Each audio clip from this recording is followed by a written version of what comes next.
Number 10. Big Bertha. Last British one-off, I promise. The Midland Railway, which was later absorbed into the LMS in 1923, had a Stone Age policy of building small locomotives to haul light loads at a high frequency. For freight trains, the primary motive power was in the form of the weedy little 4F060 tender engines. This worked well on the Midland Main Line, but it didn't work well on the Somerset and Dorset Railway and the notorious Lickey Incline, where they needed massive hill climbers with unprecedented power. Well, unprecedented power in British standards. Remember Henry Fowler? When he saw this, at bloody last, he ordered James Anderson to come up with some solutions.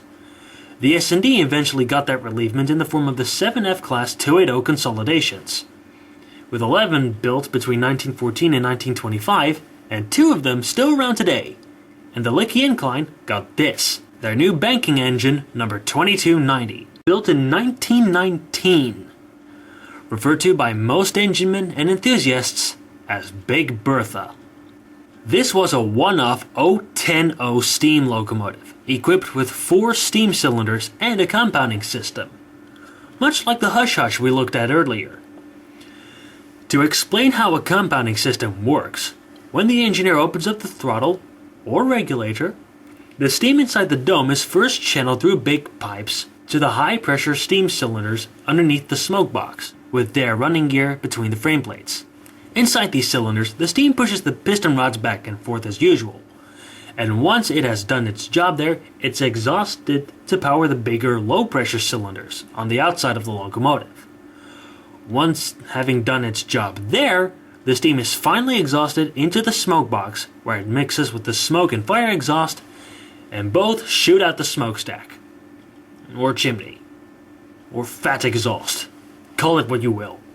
So with a boiler capable of a maximum steam pressure of 180 pounds per square inch and 43,300 pounds of tractive effort, number 2290 was definitely packing the much needed power to push the big passenger trains and heavy freight trains over the Lickey Incline, south of Birmingham. No, not Birmingham, Alabama in the United States, but Birmingham, Worcestershire in the United Kingdom.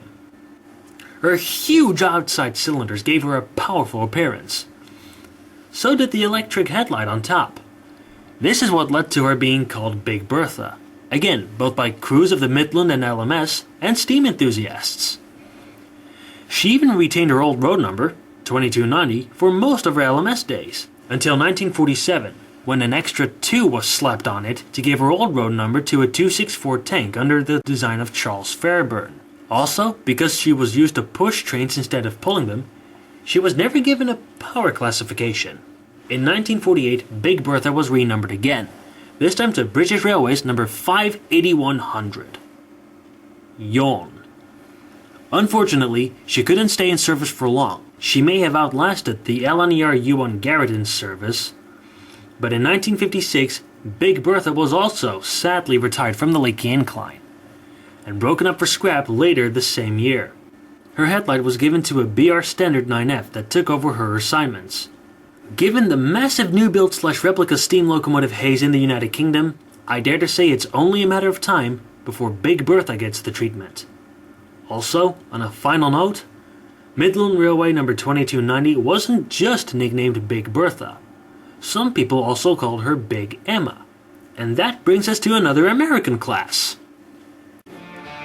Number 9. The Louisville and Nashville M1 Berkshires. Yep, following LMS Railway number 2290, which we just looked at, are the LNN 284s, which were also nicknamed Big Emmas. To me, it seems logical to put these two designs so close together because of the shared nickname.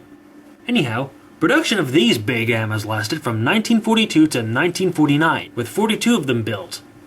The first 20 were built by Baldwin, the other 22 by Lima. Their road numbers are a bit odd in my eyes, being numbered in 1950 through 1991. Yeah, sharing numbers with years in the 20th century. Sorry. They were based on the AMC or Van Sweringen Berkshires, famously used by the Père Marquette, Nickel Plate Road, and Chesapeake in Ohio, with the same general recipe. They shared the same firebox, the boiler diameter, the steam cylinders, and 69-inch driving wheels. But there were a few differences as well. The Big Emmas had a different cab and different engine trucks. And then there was a big difference on the driving wheels.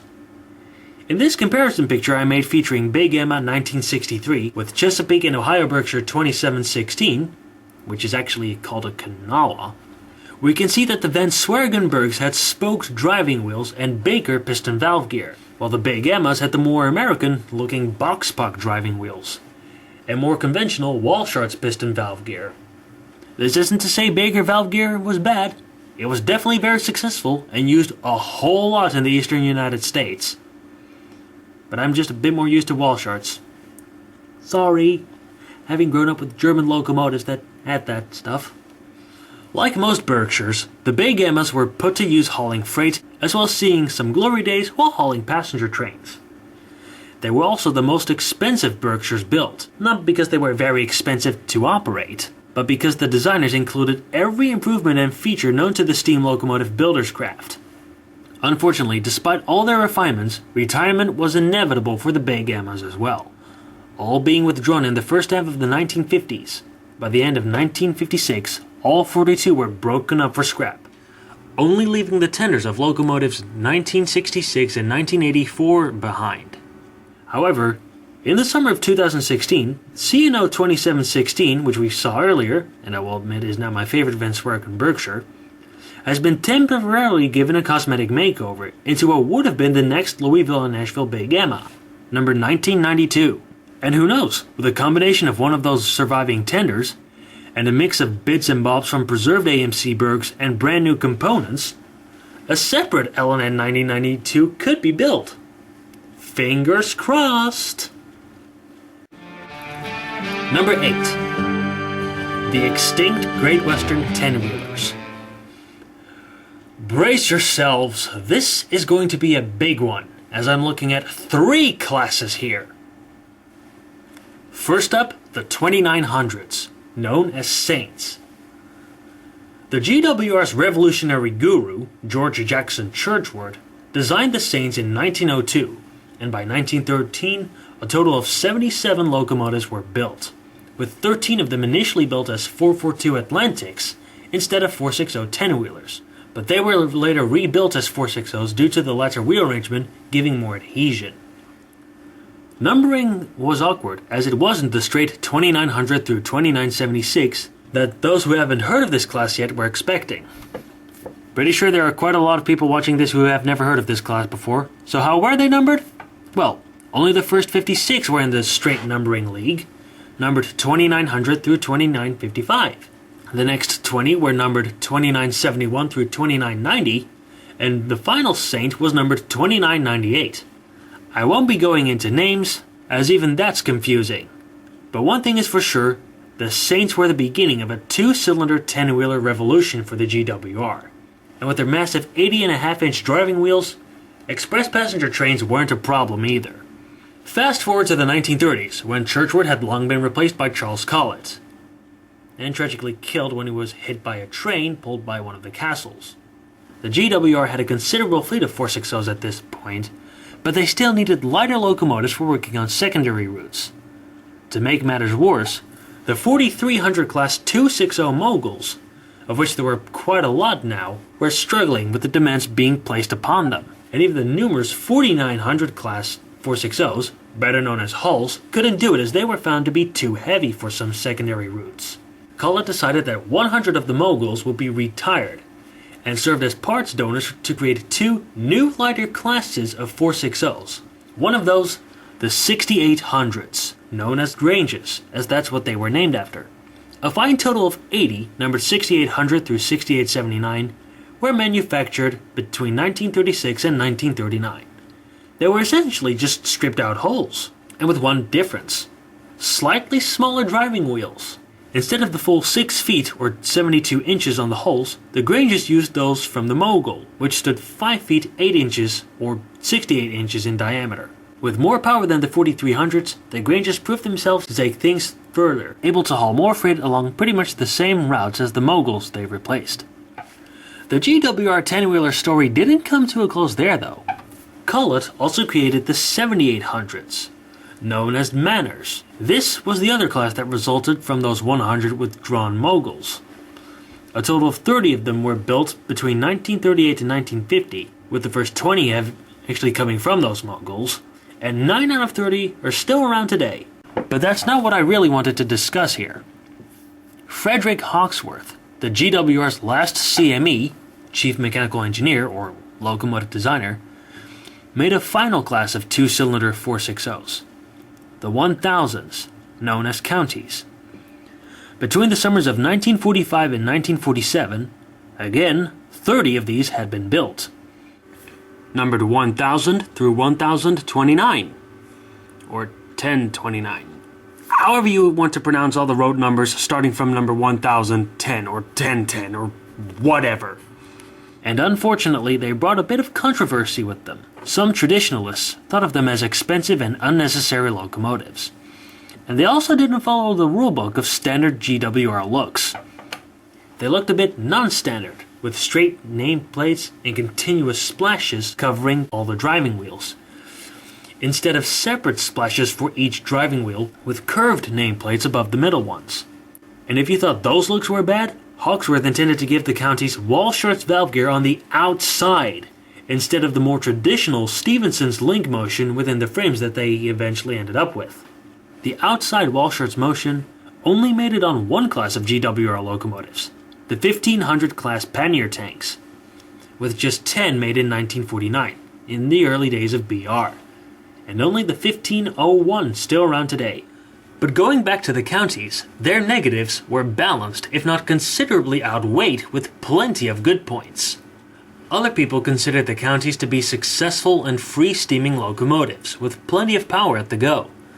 You can already see that in the overall powerful looks, too. The counties could easily take on any express passenger trains thrown at them, and they also worked just as well on freight trains. And to some, they even proved to be a fitting finale to the GWR two-cylinder 460 development. According to famed railway historian O.S. Knock, their best and really brilliant work was done north of Wolverhampton, where they ran very heavy trains with conspicuous success. As good as all of these 460s were, however, they didn't live to see the bright future of preservation. Withdrawal for the Saints already started in 1924, when number 2925, St. Martin, was rebuilt into the first hull, number 4900, but still carrying the same name. The rest of the Saints were retired by the end of 1953. The Granges followed, with all 80 of them taken out of service between 1960 and 1965.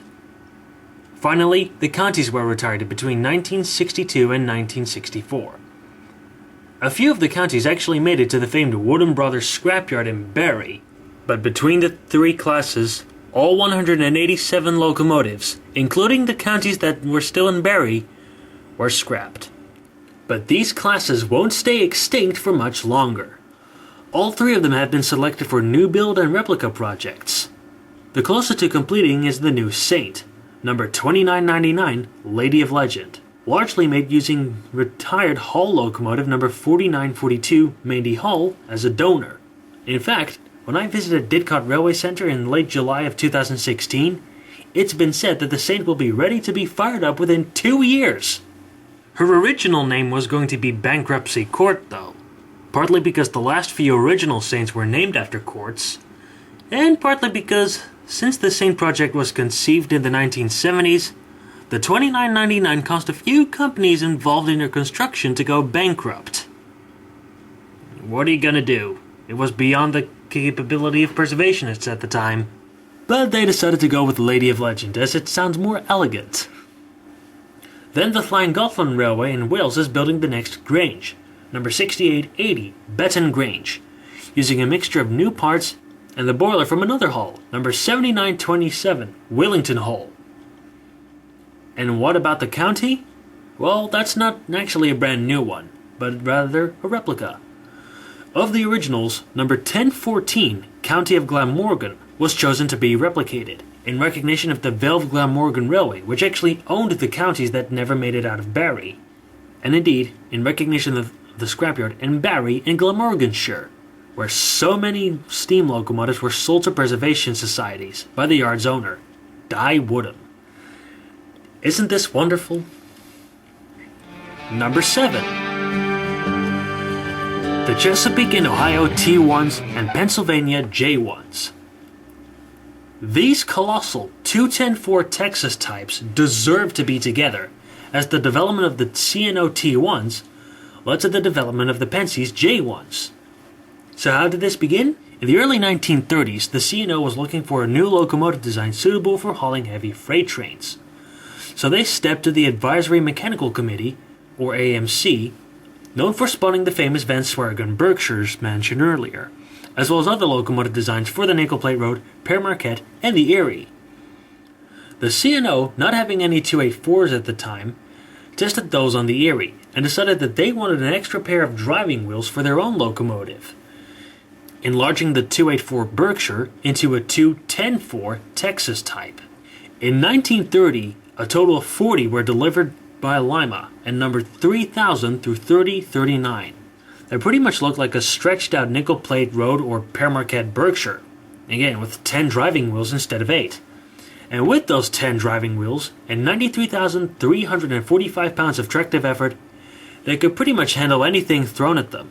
During their careers, they could be seen on heavy coal drags between Russell, Kentucky and Toledo, Ohio, as well as in Virginia.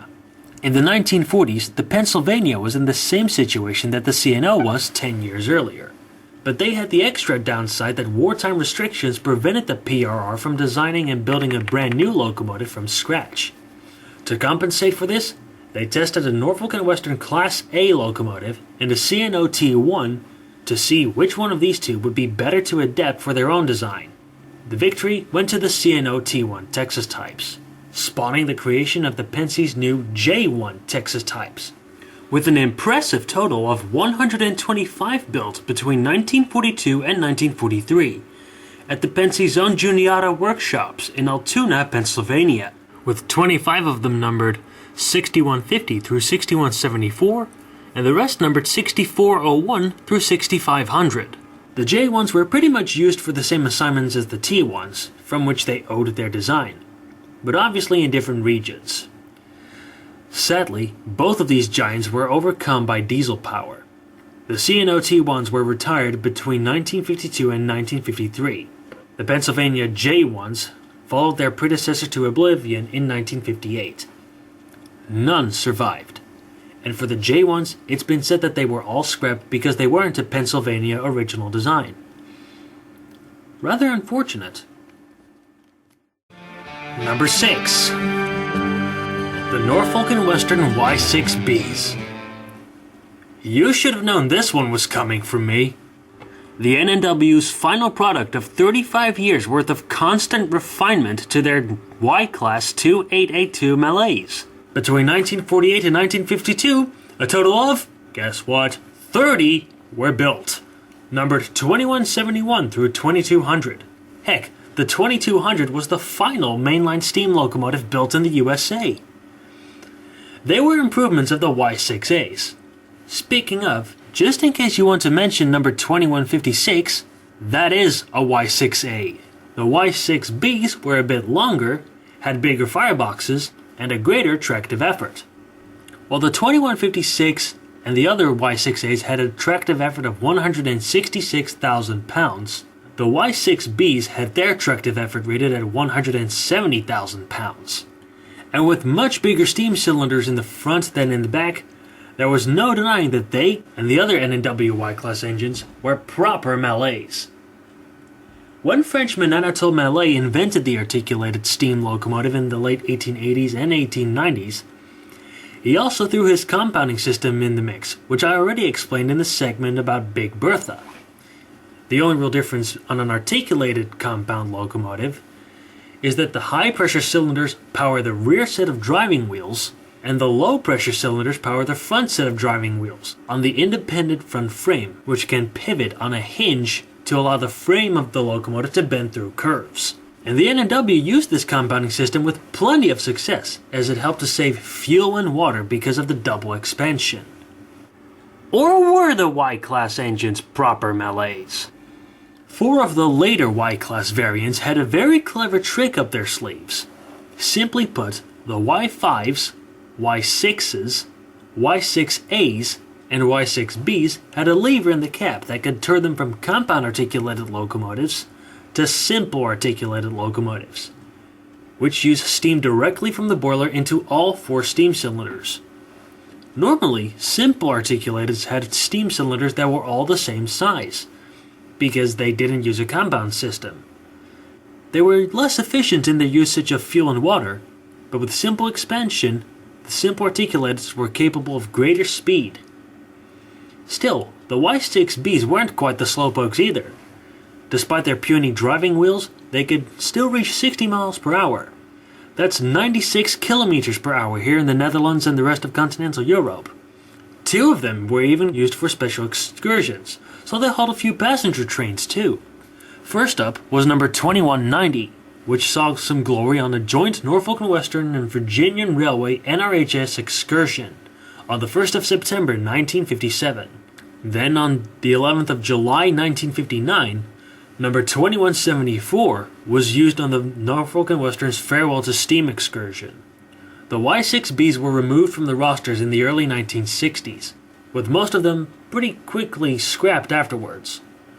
But of course, the 2174 lasted for quite a bit longer, sitting in a scrapyard in her birthplace of Roanoke, Virginia, until 1976.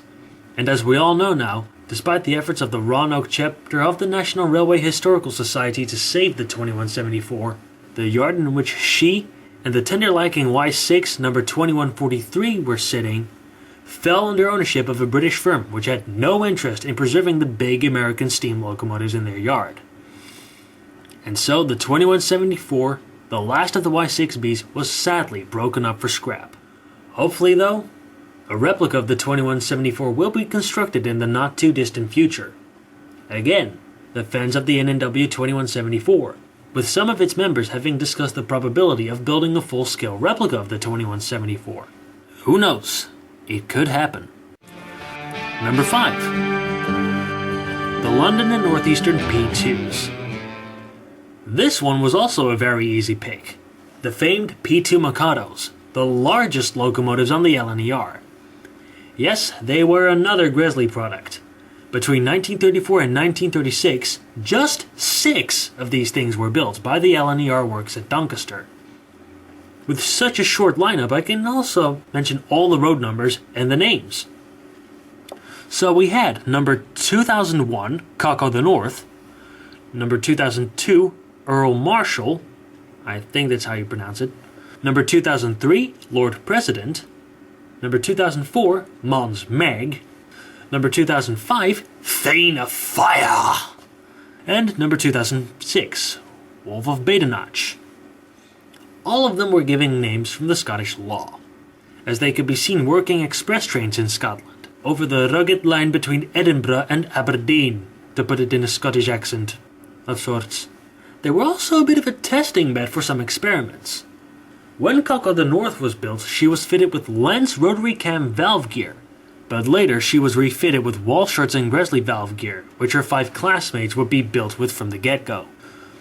However, quite early on already, between 1943 and 1944, they were temporarily retired, as their 282 wheel arrangement and long wheelbase made them unsuitable for that winding route between Edinburgh and Aberdeen. They would later come back, renumbered as locomotives 501 through 506, but not like the Mikados they were built as. What was the answer? Rebuilding all 6 of them into the hideous A2/2 Pacifics, designed by Gresley's disliked successor, Edward Thompson. The A2/2s were a good example of why he was disliked. Just look at it! In order to retain the original 3 connecting rods from the P2s, Thompson decided to push all 3 of the steam cylinders back, to the point where the external steam cylinders sat behind the pilot wheels, as in behind the actual bogie. I know that pushing the outside steam cylinders has been done before on the GWR's Star, Castle, and King class 460s, and on the LMS Princess Royal Pacifics, But this is ridiculous! How much worse can it get? Well, by actually being a bit worse than how they started as. The A2/2s were then retired between 1959 and 1961, and scrapped. Happily, the P2s have also been selected for the new build treatment, but instead of one, we're getting 2 new locomotives of the P2 design. The Doncaster P2 Locomotive Trust is going the old-fashioned replica route, building a replica of Class Pioneer number 2001 Cock of the North, giving it the same streamlined nose as the A4 Pacifics. And then there's the P2 Steam Locomotive Company, set up by the same people who formed the A1 Trust and built Tornado. They're building the next member, number 2007, Prince of Wales. The latter of these 2 projects has already been proven the most popular at this point, with considerable progress already having been made, including the frames, smoke box, front buffers, cab, some of the driving wheels, and I think the middle cylinder too. Heck, the clock face handles on the smokebox door were even made by former Top Gear presenter James May, back in 2014 when he was still working for Top Gear. Yes, Captain Slow helped with making a component for a brand new steam locomotive. Feel free to come back for making more parts, James, like the cylinder cocks. And you have permission to say, "Oh, cock." You big daft cock. What a cock end, honestly. You have permission to say oh cock. Number 4. The Southern Railway K-Class 264 tanks. Spoilers, this is the only other class of British steam locomotives built in quantity on my list not selected to get a new build treatment. Yet. Easy there, Stewie. And technically, it's a yes and no case for this list. More on that in a little bit. Anyway, these locomotives were designed by Richard Monsell, and between 1917 and 1926, just 20 of these, numbered 790 through 809, were built. 21 were made if you count the one-off K1 number 890, which had 3 cylinders instead of 2, but I'm sticking with the 2-cylinder variants. And yes, number 790 was actually a pre-Southern product, built by the Southeastern and Chatham Railway, that was later absorbed into the Southern during the Big Four grouping of 1923. They were used on the eastern portion of the Southern, on mixed traffic duties. Well, at least I think, because, well, a 264 tank engine seems like a good dual-service locomotive. As time went on, these locomotives became collectively known as the River Class, as they were named after rivers that ran alongside the Southern's tracks.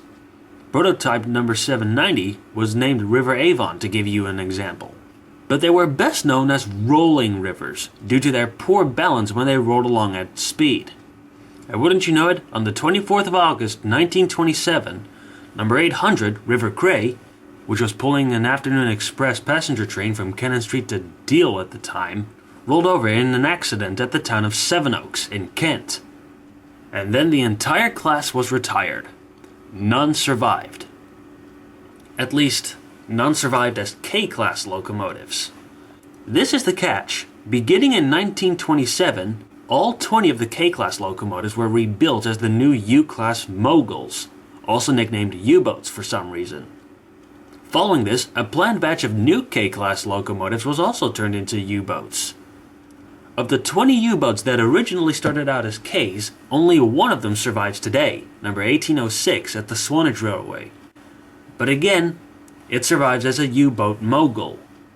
So that's why the K-Class did make it on the list, because none of the Ks survived in their original form as a 264 tank engine. Hope that makes sense. Number 3. The British Railways Standard Class 6 Pacifics. At first, this spot was going to be for the New York Central Hudsons and Niagaras, but I decided to balance out the UK and US spots a bit, with 10 of each, as the last 2 are American. The final British design on my list here, it's also the only one from the British Rail standard range to make it on here. The Standard Class 6 Pacifics, also known as Clans, were designed by Robin Riddles, who used to work on the LMS. But when British Railways was formed, he was in charge to design the new standard range steam locomotives, which could work across the entirety of the United Kingdom. Anyway, there were just 10 of the clans built between 1951 and 1952, numbered 72,000 through 72009. Gosh, it feels weird for me to say 5-digit road numbers like that. The clans were essentially a smaller version of the previously built Standard Class 7 Pacifics, known as Britannias. The differences were that the clans had a smaller boiler and were a bit lighter, increasing their route availability compared to the Britannias. Some of them took names from the Highland Railway Clan Class 460s, which had all been retired by the time the first Standard Class 6 Pacific was built. Sadly, they didn't get quite the like that the Britannias got, and even the Britannias didn't always receive positive reception. The big factor in this is that the clans were allocated to the same Class 7 work as the Britannias, while remember, the clans were only a Class 6 design. Eventually, all 10 of them were declared failures, and they disappeared from BR's books from 1962 to 1966, and then they were all cut up.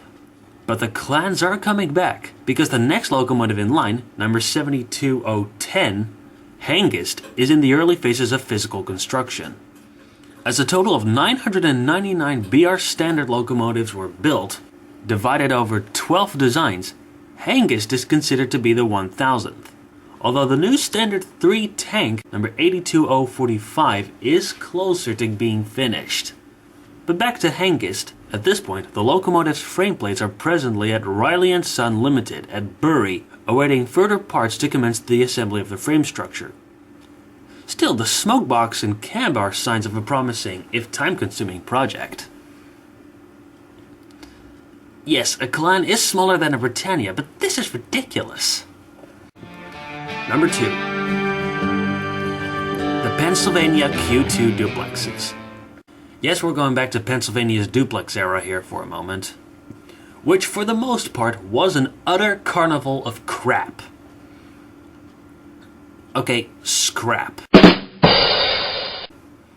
The 5500 class T1s were the most controversial locomotives that the Pennsylvania had ever built. The one-of-a-kind Q1, number 6130, had cylinders that were tucked against the firebox, limiting the firebox size, getting in the way of cleaning the ash pan, and causing those cylinders themselves to be a bit warmer than expected.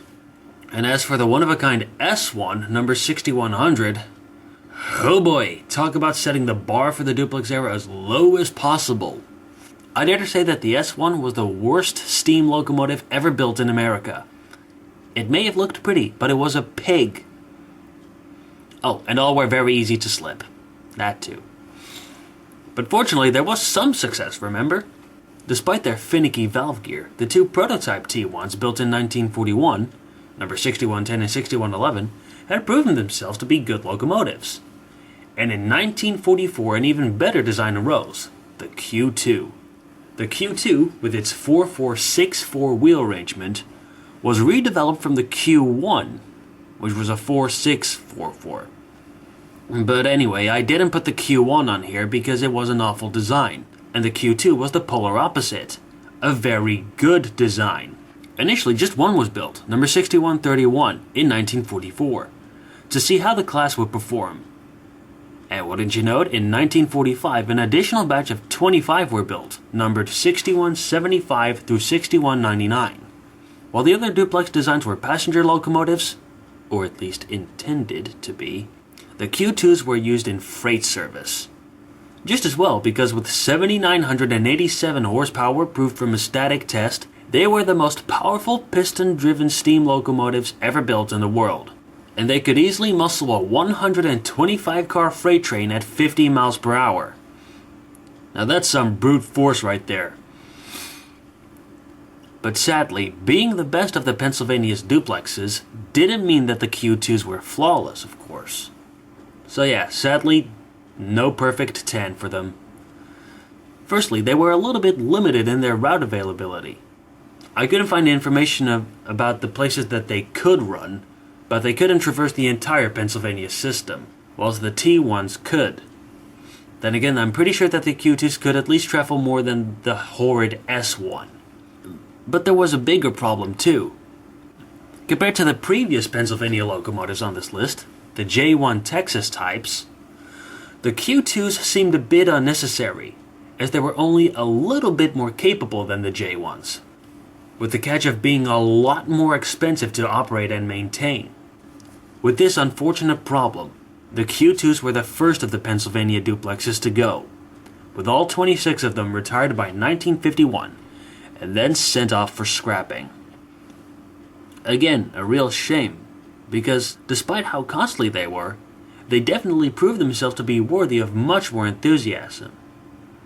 And I'm going to say it again, even just having one of them left in a museum would have been magnificent, to show that at least some good came out of the Pennsylvania's duplex era. Before we go to number 1, here are some honorable mentions.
I present you all number 1.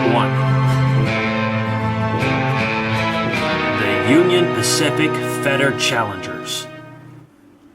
And before all American steam enthusiasts start screaming, "There are 2 Challengers left!" Hold it! This picture here will show the differences. But how about the actual explanation?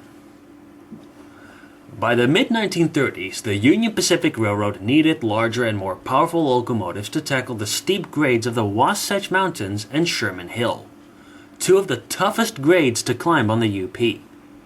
Their largest locomotives at the time, the 9,000 class 412-2s, definitely had the power, but with 12 driving wheels on a rigid frame, 3 steam cylinders, and Gresley's conjugated valve gear on the middle cylinder, they were costly to maintain, and better suited to the flatlands where the track had nice gentle curves that could handle an engine this long. Union Pacific's locomotive designer, Arthur H. Fetter, went back to the drawing board to create a new locomotive. The result came in the form of his new 4.664s, equipped with roller bearings.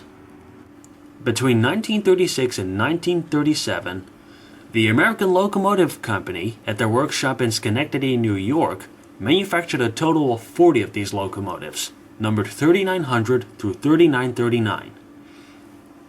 With 5,200 horsepower, 97,400 pounds of tractive effort, a big boiler with a working steam pressure of 225 pounds per square inch, and 12 driving wheels of 69 inches in diameter on an articulated frame, these new locomotives were perfectly capable of taking the punishment on Sherman Hill and the Wasatch. Early in their development, UP Superintendent J.W. Barnett said that his plan to use these locomotives unassisted on heavy freight trains over the Wasatch would certainly be a challenge. Union Pacific's president, William Jeffers, simply replied, "It certainly fits. Let's call them Challengers." From that point on, the new 4.664s were known as Challengers. Of course, as we know, Fetter's successor, Otto Jobelmann, took the design of the Challengers and enlarged it and modernized the looks to create the 4884 Big Boys. And after that, he created a second breed of Challengers that shared the same general look as the Big Boys. Yet despite this, the Fetter Challengers never really went away, partly because they were renumbered into 3800 through 3839 in the early 1940s. They could still be found on plenty of freight assignments across the UP system, and with their roller bearings, reaching 75 miles per hour wasn't a problem either, making them equally suited for hauling large passenger trains. Also, they could be referred to in different ways. Some call them Fetter Challengers, after their designer, Arthur H. Fetter. But they were also known as early Challengers, as they were designed and built before Jobelmann's Challengers. They were also referred to as light Challengers, with the Jobelmann locomotives being called heavy Challengers. And then you could also call them 3800s, of course. However, by the mid-1950s, it became clear that the days of these big steam locomotives were numbered. After a final stand over Sherman Hill, the Fetter Challengers were retired by the end of the summer of 1958. And although heavy Challengers number 3977 and 3985 were spared, all 40 of the Fetter Challengers were broken up for scrap in the early 1960s. A true tragedy, as again, having just one around, even for display, would have been a very good decision. And also because these days there are quite a lot of steam enthusiasts who get the big boys and the heavy Challengers mixed up thanks to the very similar looks. Really? I'm not kidding. Look at them. They're nearly identical, aren't they? I would also like to say this. Somebody should build a new Fetter Challenger. I don't care if it's a replica of one that has existed, or the new member, number 3840, but I still say that a new one should be built, to complete the link in the chain of the history of Union Pacific's articulated steam locomotives. And then they might as well start building a new consolidation mallet and a new 2882. Oh well. Well, that's all for this video. I hope you enjoyed it. If you want me to talk about a few more extinct classes from the United Kingdom and the United States, regardless if they're getting a new build/replica project or not, feel free to make a suggestion.